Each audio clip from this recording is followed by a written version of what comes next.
20 वर्षाची विधवा, I repeat 20 वर्षाची विधवा, अजूनही आठवतं मला, अंबड तालुक्यामधली ती होती.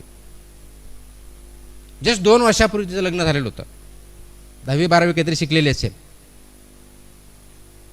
अनफॉर्च्युनेटली त्यांचे मिस्टर वाढले, त्यांचे सासरे पण वाढलेले होते आणि एक वयोवृद्ध सासू होती. जस्ट 2-3 महिन्याचं बाळ होतं. जस्ट इमॅजिन करा, how would she be living.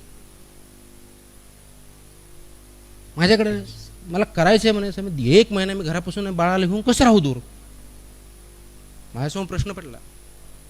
आपण हा कार्यक्रम तर केलाय, 1 महिना औरंगाबादला राहायचं आहे. राहायची व्यवस्था आम्ही करू शकत नव्हतो. थोडीफार व्यवस्था केली होती, पण काही प्रमाणात त्यांना खाण्याची व्यवस्था करा. राहायची व्यवस्था केली होती, पण खाण्याची व्यवस्था त्या संस्थेवर कसे करायचं हा प्रश्न होता. त्याचे पैसे मी देऊ शकत नव्हतो. बरं, ते बाळ शिकताना 6-8 तास करताना ते बाळाचं काय करायचं 3 महिन्याचं, त्याला घ्यायला कोण. मी एक असे अनेक कमीत कमी त्यावेळेस अशा 4-5 महिला होत्या, त्याच्यामुळे प्रश्न होता.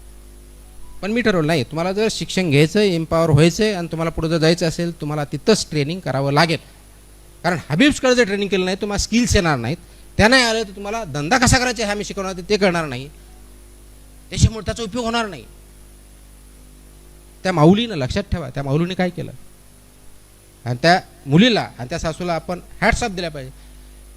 ती सासू म्हणले, मी तिथं बाजूला रूम करून राहते. तर हे ट्रेनिंग दिवसभर करायची, रात्रभर मुला सांभाळायची. 1 महिन्याचं ट्रेनिंग केलं. 1 महिन्याचं ट्रेनिंग करून पूर्ण झालं, सर्टिफिकेट तर भेटलं. पुढे काय, सर्टिफिकेट भेटलं, पुढे काय करणार. बँक कर्ज द्यायला तयार आहे, तारण ठेवायला काही नाही.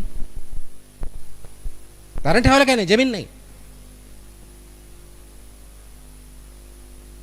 मग हे ज्यावेळेस उद्योग करायचे, ज्यावेळेस त्याला ट्रेनिंग दिलं जात होतं 1 आठवड्याचं, आणि हे ट्रेनिंग त्याचं सर्वसाधारण मार्चमध्ये संपलं.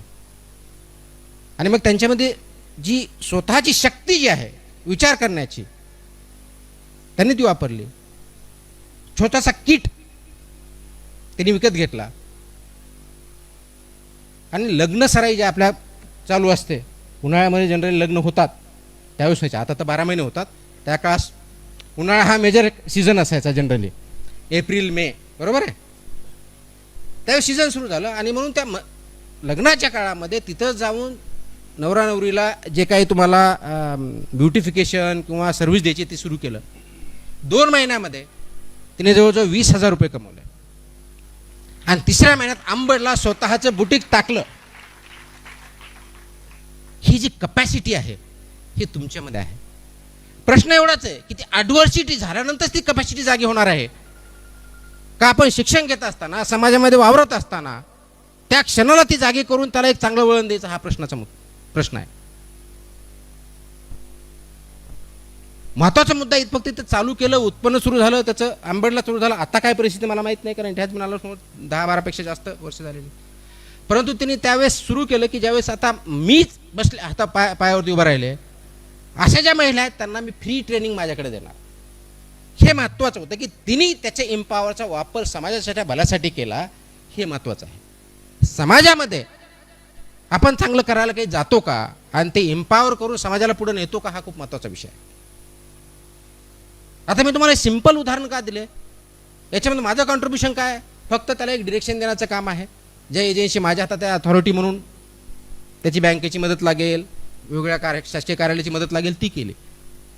तुम्ही सगळ्यांनी त्याचा वापर करता, तुमच्यामध्ये आहे का कॅपॅसिटी आहे, नेतृत्व गुण आहेत का, ते डेव्हलप करणं अपेक्षित आहेत. म्हणून आजचा टॉपिक आहे युवा शक्ती आणि